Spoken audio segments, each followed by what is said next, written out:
बिजली ग्रिड अचानक फेल हो गया। जी हां, पूरे क्यूबा में जो पावर सप्लाई है वो ठप हो गई। हवाना समेत कई शहर अंधेरे में डूब गए। हॉस्पिटल समेत कई जरूरी सेवाएं अफेक्टेड हुई हैं, प्रभावित हुई हैं। कच्चे तेल की संकट से ब्लैकआउट का अंदेशा माना जा रहा है। अमेरिका के पास अटलांटिक ओशन में मौजूद कैरिबियन कंट्री जो क्यूबा है, वहां पर एक बड़ा पावर फेलियर देखने को मिला। बिजली संकट की चपेट में पूरा का पूरा देश आ गया है। देश का जो नेशनल पावर ग्रिड है वो पूरी तरह से फेल हो गया, ध्वस्त हो गया, जिसके बाद लगभग पूरा देश अंधेरे में डूब गया। सरकारी बिजली कंपनी यूनियन इलेक्ट्रिका ने पुष्टि भी की है कि नेशनल ग्रिड अचानक ठप हो गया।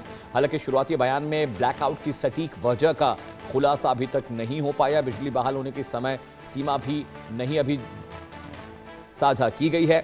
ब्लैकआउट से पहले राजधानी हवाना समेत कई इलाकों में ट्रांसफार्मर खराब होने, सर्किट फेल होने और उत्पादन क्षमता कम होने के कारण घंटों की बिजली कटौती पहले से चल रही थी। बिजली व्यवस्था चरमराने के बाद पूरे द्वीप की सप्लाई ठप हो गई। क्यूबा में ये इस साल का पहला नहीं बल्कि लगातार होने वाले ब्लैकआउट की कड़ी में जुलाई में भी इससे पहले वहां पर ब्लैकआउट हुआ था। वहां पर नेशनल ग्रिड फेल हुई थी और करोड़ों लोग अंधेरे में रहने को मजबूर थे।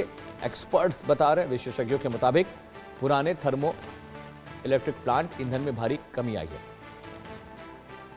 प्रगति त्रिपाठी ज्यादा जानकारी के साथ जुड़े हैं। प्रगति, ये दूसरी मर्तबा है जब क्यूबा में पावर फेलियर हुआ है, ग्रिड फेलियर हुआ है।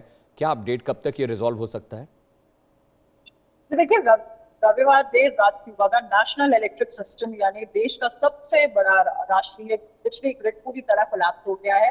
करीब 1 करोड़ की आबादी वाला देश पूरा का पूरा अंधकार में चला गया है। राजधानी हवाना से लेकर देश के अलग अलग हिस्सों तक बिजली सप्लाई बाधित हो चुकी है।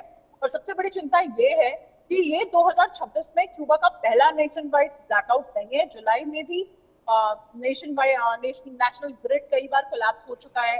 अगर हम रॉयटर्स के मुताबिक देखें तो जुलाई में 3 नेशन वाइड ग्रिड कोलैप्स के बाद अब अगस्त की शुरुआत में एक और कंप्लीट कोलैप्स हुआ है। यानी महज कुछ दिनों के अंतराल में बार बार पूरा सिस्टम गिर रहा है। अब सवाल है कि क्यूबा में ऐसा बार बार हो क्यों रहा है। एक तरफ अगर आप देखेंगे तो क्यूबा का पावर इंफ्रास्ट्रक्चर बेहद पुराना है। देश की इलेक्ट्रिसिटी जनरेशन लंबे समय से पुराने oil fired thermal power plant पर निर्भर रही है।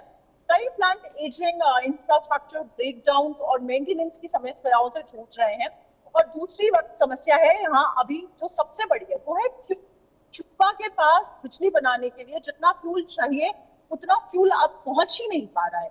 और कहानी क्यूबा की इकोनॉमी से निकलकर सीधे इंटरनेशनल जियोपॉलिटिक्स तक पहुंचते हैं। अगर आप देखते हैं तो क्यूबा लंबे समय से वेनेजुएला से मिलने वाले ऑयल और फ्यूल पर काफी हद तक निर्भर रहा है। वेनेजुएला उसका प्रमुख फ्यूल सप्लायर था, लेकिन 2026 की शुरुआत में वेनेजुएला में बहुत बड़ा पॉलिटिकल अपहीवल हुआ और निकोलस को सत्ता से हटा दिया गया। उसके बाद वेनेजुएला से क्यूबा में को मिलने वाली फ्यूल सप्लाई इफेक्टिवली तरीके से रोक दी गई।